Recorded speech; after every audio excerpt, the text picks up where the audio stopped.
Coming on 8:30.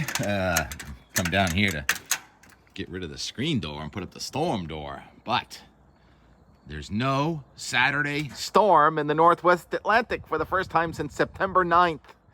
7 Saturdays ago was the last time it was not raining in New England or snowing. Fallon's Pond was glassy just a few minutes ago. The first little ripples are just starting to show up. Gotta love the fall color here.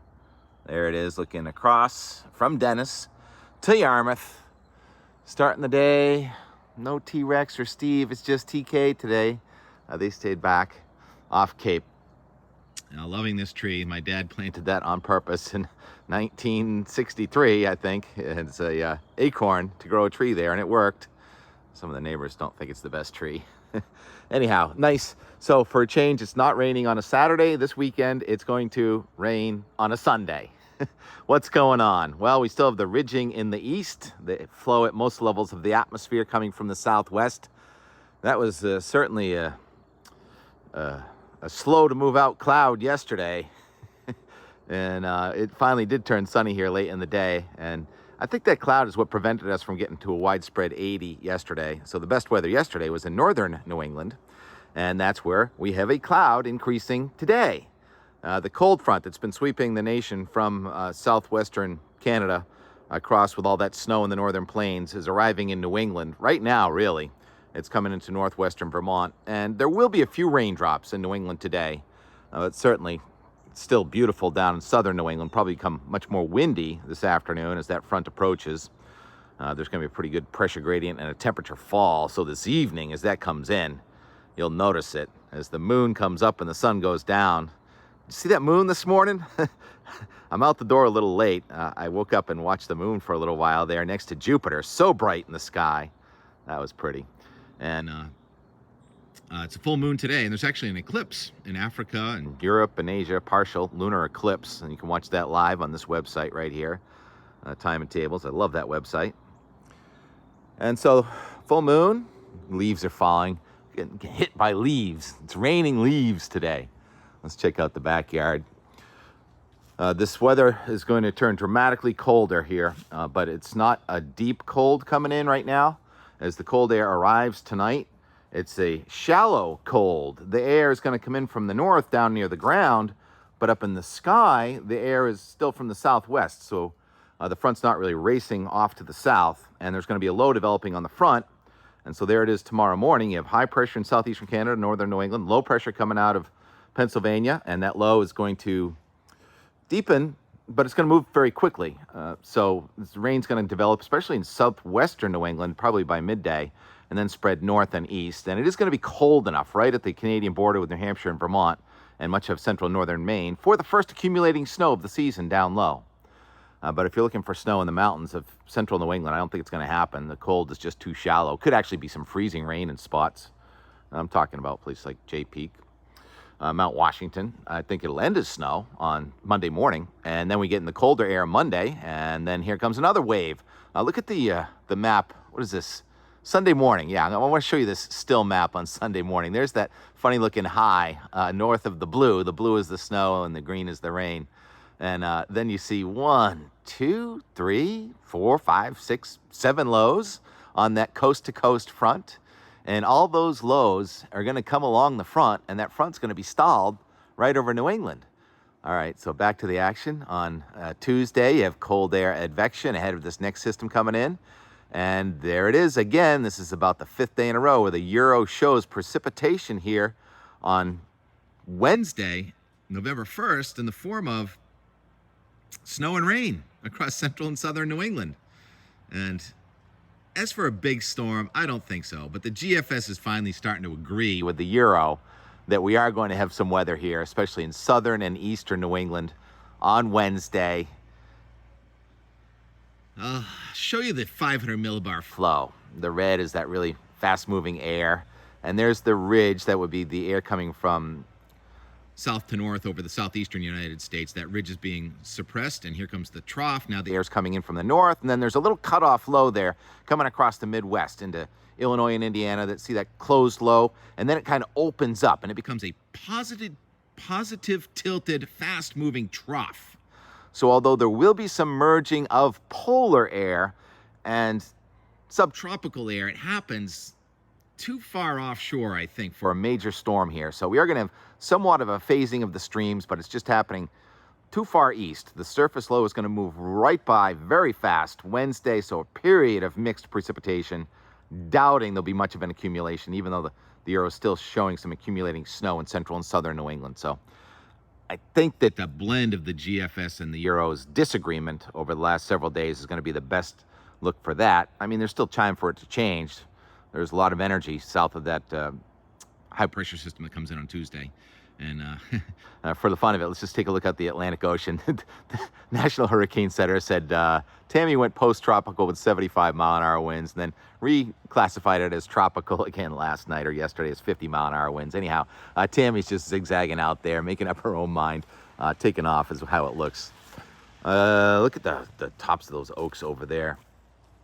So I've had some questions as from the cold department. It is time to blow out the irrigation systems anyway, so I don't think we're going to have a hard freeze enough for that. And what about the outdoor shower? Is your outdoor shower still turned on in your hoses? I'm going to drain my hoses. I'm going to turn off my outdoor shower, but I don't think here on Cape Cod we're going to get to that point where it's a hard freeze coming up next week. Probably get down to freezing or so, but only for a few hours in the pre-dawn, and I don't think it's going to come with whipping winds. However, some of that will be happening across central and northern New England. We are going to have a hard freeze, and so that'll put an abrupt end to the growing season if you have any late season crops going, and also you want to take care of those winter chores, draining hoses and such. Yesterday, pretty emotional day. I listened to the radio more than I watch TV, so I usually switch from ROR to ZLX as I get in the car and head south. And the first thing I heard on WZLX yesterday was the passing of Kevin Karlson. Relatively young, in my opinion, DJ, passed away in his sleep on Thursday night. So that was a shock. So I was listening to the tributes for Kevin Karlson, coming down to a river about coming down to the river, a meeting about Bass River. And a lot of people may think that Fallon's Pond right here is the headwater of Bass River, but in truth, the headwater in Bass River is several more miles to the north in Yarmouth. That's where Rick Bishop lives. He's the executive director of Friends of Bass River, on which I'm on the testing team, so volunteering to try and help restore Bass River. It used to be the #2 herring run here in Massachusetts, and some good news. We're going to widen some of the bridges down there around Crab Creek, increase the flow, decrease the nitrogen, increase the oxygen toward the headwaters, and restore the headwater all the way up to Mill Pond. Summing up an hour-and-a-half meeting here in just a couple of words. But there's also some discouraging news. Dredging is going to begin north of Route 28, but the Route 28 bridge, which is in shambles, still no timetable on when that's going to be rebuilt. Hoping next year, but we've been saying next year now for 5 years. And also to try and dredge up here all the way to Fallon's Pond, and it's tied in with permits with Sassuat and Swan River, so we don't know when we're going to be able to dredge up this side of the river. So those are some updates and some real sad news on the invasive sponge. I don't know what it's called, some kind of North Carolina invasive sponge. They've had to deal with this in Chesapeake Bay. And local shell fishermen here are now picking it up, and he says that it takes just minutes to fill a tote with this stuff. A couple 100 pounds in just minutes, especially just to our south here, between Mayfair Boatyard and the Route 6 bridges, which are right over there, but you can't see them. And they attach themselves to the bottom, they grow, and they put holes in the quahogs and whatever else they can find, and they eat the shellfish and or suffocate it. And that's a new dilemma that's just developed here on Bass River. So there's always something trying to restore from the headwaters in Yarmouth all the way up to the estuaries as Bass River goes into Nantucket Sound, about 7 miles south of here. So that's what we have, a mishmash of all that and more. Oh, and the biggest news at the meeting at Friends of Bass River yesterday was the donation by the Freedom Boat Club. Thank you, Matt and Matt, of a pontoon boat. A nice gift, very generous, thank you. So we're going to be able to continue research and education from on the water with that pontoon boat and do some mid-pond sampling, bring the students out, And also Joe Tierney at Bass River Marina and everyone at Bass River Marina for giving us a spot to keep it. So that's some great news. And come find out more next summer. You had to see it to believe it, but that typical orb weaver spider just snagged one of those typical paper wasps. That's unbelievable. And he's putting him in his cocoon or whatever they do. He's chowing. Spider consuming a wasp. The world-famous 100.7-minute commercial-free classic rock block on 100.7 drove to Cape Cod listening to WCLX the whole way. Can't believe Kevin Karlson passed away in his sleep last night. Us to talk back on the iHeartRadio app. From all of us here at WCLX, rock in peace, Kevin.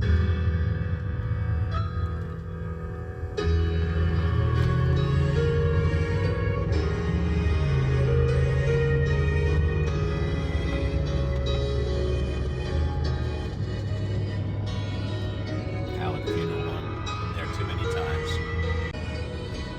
60 years ago, it was 85 degrees. And I was there getting my 2-month checkup.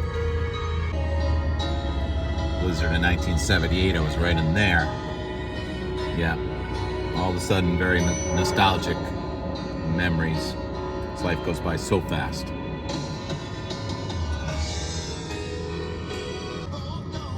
Correction, my pediatrician was still in Dennis, in West Dennis back then. That office came in when I was about 4 or 5. Correction, my pediatrician, Dr. Anderson, or my mom's pediatrician, I guess mine by default, right? Hadn't moved to Yarmouth yet. He was still on the other side of this bridge in West Dennis. Didn't move over there until about 56 years ago. This is Bass River. Entering Dennis. Haven't been here in a month. Well, hey, we are remembering Kevin today, and good memories, a lot of good memories. So we'll be back with some more of that. And Chuck Nolan, who's stuck in traffic, some things never change. He'll be up later on today, too. That's right. Here, WZLX. Interesting maple.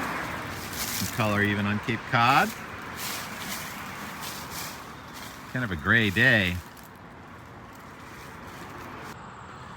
A little more history. Love Farms coming in to West Dennis here. Looks like the Vitalis were the last ones to run this place, Garden Center. I think that's the last people to do it. Now it looks like lovefarmscapecod.com. Looks nice, huh? Love Farms team plans to open a farm-to-table restaurant by summer 2025.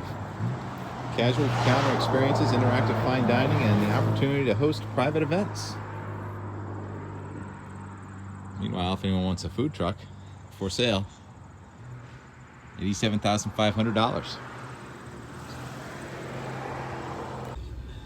Traditionally, one of the premier Halloween decorators, Center Street, Dennis. I think South Dennis. So you head east from West Dennis and you enter South Dennis. Actually, east-northeast. Yeah, we're a little confusing around here. You get horses too. Private property though. Less than 24 hours to the full hunter's moon. And so your high tide is at midday, just before 1 or just after 1 o'clock right now. It's a marsh flooding high tide here in West Dennis. The color is coming on. Strong. Water's streaming back out toward the Atlantic Ocean via Nantucket Sound. Here's the West Dennis Yacht Club. Boats are still in the water. And these are called the Fingers in West Dennis. So far, the Fingers have not had to survive a major hurricane. Someday. Not a matter of if, but when. But that's a subject for another day. The subject for today is preservation and restoration of Bass River. In a school, with fishing and farming being the basis of their livelihood.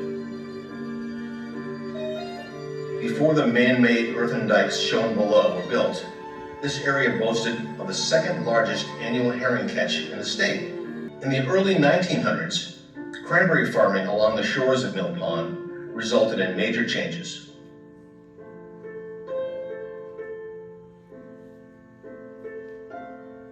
Tonight, so I'm going to be talking about the two culverts at North Dennis Road and at Weir Road. So both of those are programmed for replacement, for improvements along this waterway. The overall goal is to restore function and get this working like it used to. Ah, the northern edge of the cloud finally moved south to Cape Cod, just in time for sunset, high above Bass River. Beautiful. Should be a good one.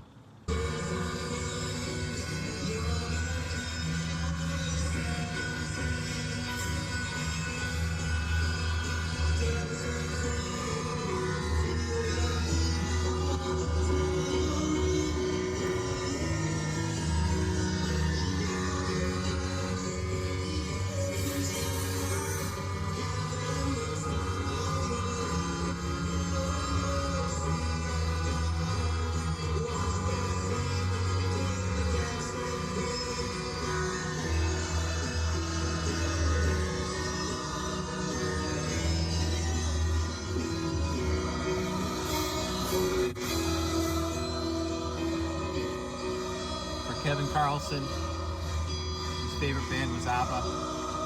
2 members of ABBA on stage with U2.